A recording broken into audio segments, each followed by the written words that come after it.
Di sebuah kebun teh zamrud yang sangat luas, hiduplah jutaan tetesan air. Ada tetesan hujan yang suka berpetualang kencang dari langit. Ada tetesan sungai yang mengalir perkasa. Dan ada juga tetesan embun kecil bernama Titik. Setiap pagi, Titik akan duduk di ujung daun teh, berkilauan indah seperti permata. Tapi, di dalam hatinya, Titik sering merasa kecil hati. Aku cuma tetesan embun, keluhnya pada daun teh yang menjadi temannya. Aku tidak seperti tetesan hujan yang bisa jatuh dari awan tinggi, atau tetesan sungai yang besar dan kuat. Aku cuma diam di sini. Sebentar lagi juga menguap dan hilang. Terkadang, tetesan hujan yang sombong datang mengejek.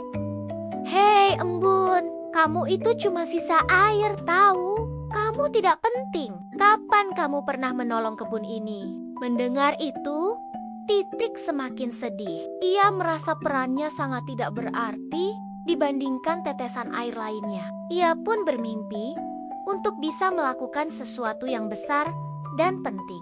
Namun, suatu hari, sebuah krisis besar melanda kebun. Pagi itu, sinar matahari bersinar sangat terik, jauh lebih panas dari biasanya. Pucuk-pucuk daun teh yang masih muda dan halus mulai mengering dan layu. Mereka yang begitu rapuh tidak sanggup menahan sengatan panas di awal pagi. Tetesan hujan dan tetesan sungai mulai panik. Kami tidak bisa menolong, seru tetesan hujan. Kami hanya bisa datang saat mendung.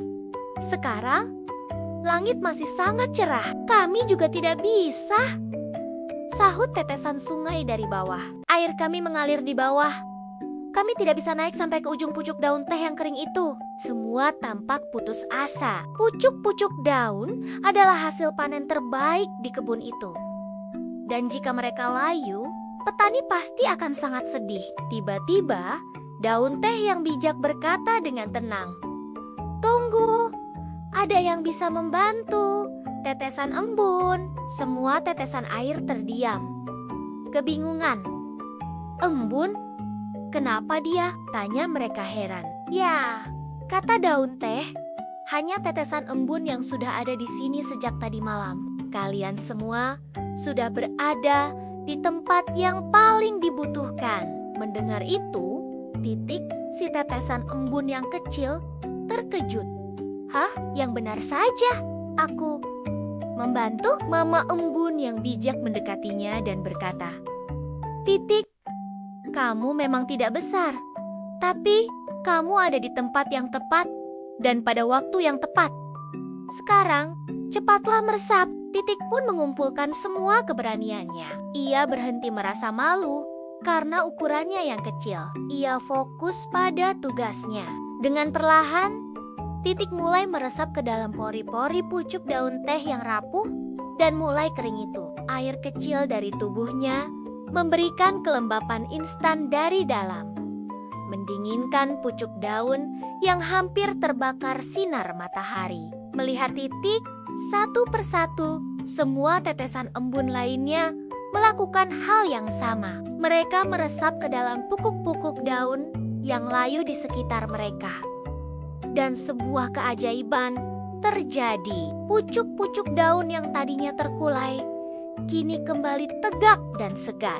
Mereka berhasil bertahan dari panas yang menyengat. Tetesan hujan dan tetesan sungai terkesima. Mereka mendekati Titik dengan penuh penyesalan. "Titik, kami minta maaf. Kami sudah meremehkanmu," kata tetesan hujan. "Ternyata peranmu yang kecil dan sederhana di awal pagi justru sangat krusial. Tanpa kamu, kebun ini bisa layu sebelum kami datang untuk menolong." Titik tersenyum, hatinya dipenuhi kebahagiaan yang belum pernah ia rasakan sebelumnya. Ia tidak lagi merasa kecil atau tidak berguna. Ia belajar sebuah pelajaran berharga hari itu, bahwa peran yang paling kecil pun bisa menjadi yang paling penting pada waktu tertentu. Dan untuk menjadi pahlawan, kita tidak perlu menjadi besar. Yang penting adalah hadir dan melakukan tugas kita dengan sebaik-baiknya. Sejak hari itu, semua tetesan air di kebun teh Zamrud saling menghargai. Dan setiap pagi, Titik si tetesan embun selalu bersyukur atas perannya yang kecil namun sangat penting. Cerita ini mengajarkan kita bahwa setiap peran, sekecil apapun, memiliki nilai yang sangat penting. Jadi, mari kita hargai apa yang kita miliki dan fokus pada kebaikan yang bisa kita lakukan dengan kemampuan kita saat ini. Terima kasih sudah menonton. Jangan lupa untuk subscribe agar tidak ketinggalan cerita inspiratif lainnya. Sampai jumpa!